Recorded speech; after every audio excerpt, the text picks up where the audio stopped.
नाजरीन अस्सलाम वालेकुम। इनसाइड न्यूज के नए प्रोग्राम के साथ मैं हूं इब्राहिम राजा और आज हम बात करेंगे कि क्या फैजाबाद धरना खत्म करवाने के लिए ऑपरेशन का फैसला कर लिया गया है। अब तक कितनी गिरफ्तारियां हो चुकी हैं, क्या हालात पर काबू पाने के लिए फौज को बुलाने पर गौर किया जा रहा है, तहरीके लब्बैक ने किन शराइत पर मुज़ाकरात पर रजामंदी जाहिर की है, इस वक्त मुजाहिरीन और रेड जोन में कितना फासला बाकी रह गया है और मुजाहिरीन किस तरीके से कंटेनर्स को गिरा रहे हैं। अगर आप इन खबरों की तफसील जानना चाहते हैं और आने वाले दिनों में भी अहम मामलात से आगाह रहना चाहते हैं तो हमारे चैनल को सब्सक्राइब कीजिए। और अब बात करते हैं आज के मौजू पर, यानी क्या फैजाबाद धरना खत्म करवाने के लिए ऑपरेशन का फैसला कर लिया गया है और मुजाहिरीन और रेड जोन में कितना फासला बाकी रह गया है। आपको इस मामले से जुड़े तीन अहम पहलू, उनका पूरा पसमंजर, धरने की ताज़ा तरीन सूरत हाल और इसका पूरा सियाको सबाक बताते हैं ताकि आप इस पूरे मामले को अच्छी तरह और आसानी से समझ सकें। तो सबसे पहले आपको बताएं कि तहरीके लब्बैक ने दो अहम ऐलानात किए हैं। इन ऐलानात के बाद धरने की सूरत हाल मजीद कशीदा हो सकती है। इससे पहले धरने के मकाम पर शदीद किस्म की शेलिंग भी हो चुकी है और आंसू गैस के इतने शेल फायर किए गए कि रावलपिंडी में मरी रोड के अतराफ जो लोग घरों में रहते हैं वो घरों के अंदर भी इस गैस से मुतासर हुए। अब तहरीके लब्बैक ने क्या दो अहम ऐलानात किए हैं, उनकी तफसील भी आपको बताते हैं और आगे चलकर मुमकिना ऑपरेशन की तैयारी के बारे में भी बात करेंगे। तो पहले आपको आगाह करें कि तहरीके लब्बैक का धरना इस वक्त जहां मौजूद है उसके दाएं हाथ पर रावल डैम रोड है और यहां से रेड जोन सिर्फ 3 से 4 किलोमीटर के फासले पर है। रेड जोन से पहले इस्लामाबाद का एक बहुत मारूफ 5 स्टार होटल है और इस होटल का नाम है सरीना होटल और ये वो मकाम है जहां रेड जोन में जाने से पहले कंटेनर्स का एक पूरा पहाड़ खड़ा किया गया है। इस मकाम से रेड जोन 500 मीटर यानी सिर्फ आधे किलोमीटर से भी कम दूर है और यहीं से डिप्लोमेटिक एनक्लेव भी शुरू हो जाता है, यानी वो जगह जहां गैर मुल्की सफारत खाने हैं। अब तहरीके लब्बैक की क़यादत ने दो बड़े ऐलानात किए हैं। एक ऐलान तो यह है कि तहरीके लब्बैक की क़यादत ने दीगर शहरों में अपनी जो मकामी क़यादत है उस क़यादत से कहा है कि वो मजीद कारकुन लेकर फैज़ाबाद पहुंचें। फैज़ाबाद में मुजाहिरीन के लिए खाने वगैरह का इंतज़ाम भी किया जा रहा है जिससे ये तासुर मिलता है कि ये धरना लंबा चलेगा। इसके अलावा तहरीके लब्बैक ने यह ऐलान भी किया है कि जब तक उसके मुतालबात तस्लीम नहीं होते ये धरना किसी सूरत खत्म नहीं होगा और आगे जाएगा। अब ये जो पूरी सूरत हाल है दो वजह से हुकूमत के लिए बहुत खतरनाक है।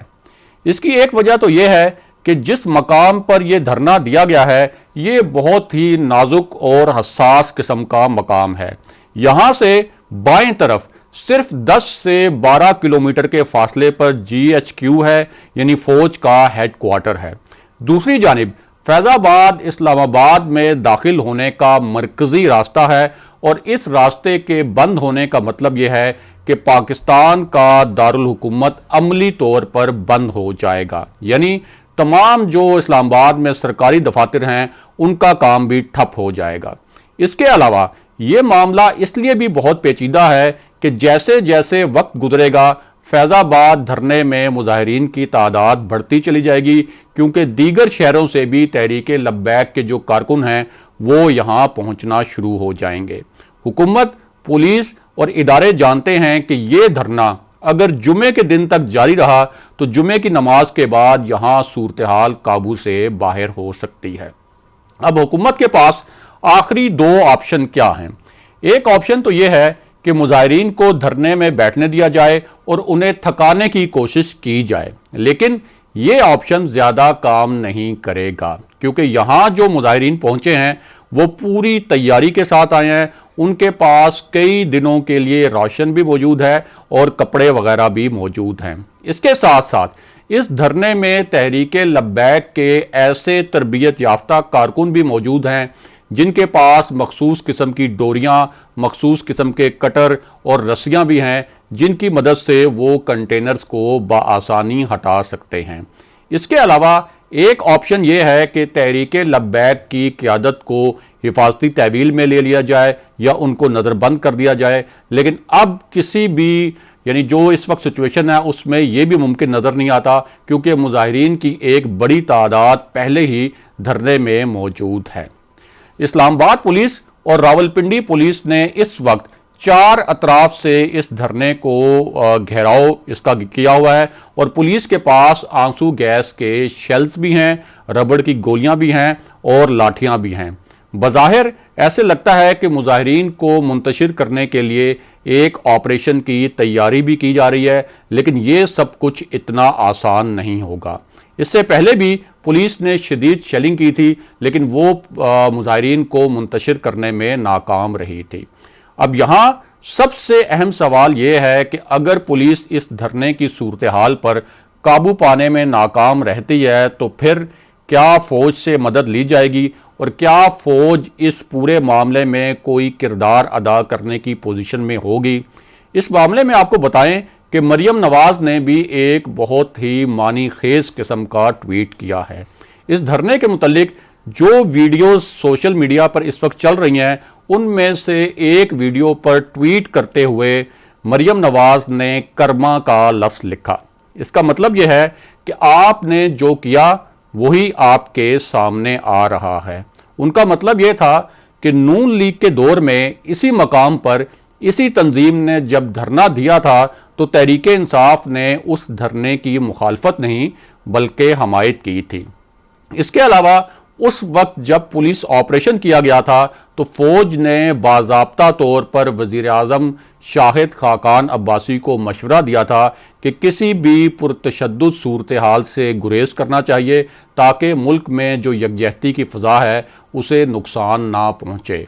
बज़ाहिर फौज की अब भी यही पॉलिसी होगी कि वो इस मामले से दूर रहने की कोशिश करे। और अब ज़रा बात करते हैं कि ये जो मार्च है अगर रेड जोन तक पहुंच जाता है तो फिर क्या होगा। तो आपको बताएं कि अगर ये धरना और ये जो मार्च है ये रेड जोन में पहुंच गया तो फिर तशद्दुद की सूरत हाल को कंट्रोल करना बिल्कुल नामुमकिन हो जाएगा।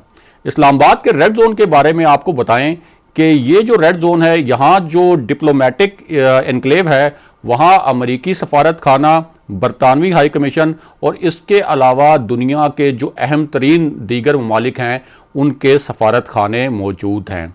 अगर वहाँ कोई तशद्दुद की सूरत हाल पैदा हुई तो ये सूरत हाल आलमी सतह पर पाकिस्तान का जो इमेज है, जो पाकिस्तान का एक तासुर है, उसके लिए तबाहकुन साबित होगी। इसके अलावा अगर मुजाहिरीन रेड जोन तक पहुँच जाते हैं तो फिर बिल आखिर आर्टिकल 245 के तहत फौज को हरकत में आना पड़ेगा और ये जो सूरत हाल है ये किसी भी सूरत मुल्क के मफाद में नहीं हो सकती। अब बात करते हैं कि इन मुजाहिरीन के 2 हतमी मुतालबात क्या हैं जिनसे तहरीके लब्बैक की क़यादत किसी सूरत पीछे हटने के लिए तैयार नहीं।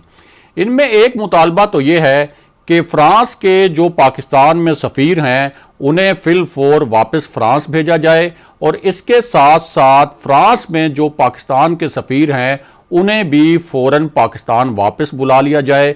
यानी जिस तरह से तुर्की ने फ्रांस के साथ अपने सफारती ताल्लुकात मुअत्तल किए हैं या मुनक़ता किए हैं, पाकिस्तान भी फ्रांस के साथ अपने सफारती ताल्लुकात मुअत्तल करे।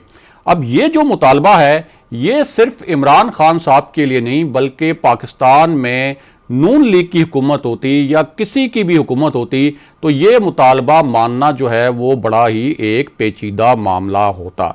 इससे पहले हुकूमत फ्रांसीसी सफ़ीर को बाज़ाब्ता तौर पर बुलाकर इस मामले पर एहतजाज भी कर चुकी है, लेकिन उसके बावजूद जो तहरीके लब्बैक की क़यादत है वो अपने मुतालबात से इस वक्त पीछे हटने के लिए तैयार नहीं और हुकूमत का ख्याल है कि अगर उनका ये मुतालबा माना जाता है तो फिर ना सिर्फ फ्रांस से बल्कि पूरे यूरोप से पाकिस्तान के सफारती ताल्लुकात भी मुतासिर होंगे और ख़ास तौर पर तजारती ताल्लुकात भी मुतासिर होंगे।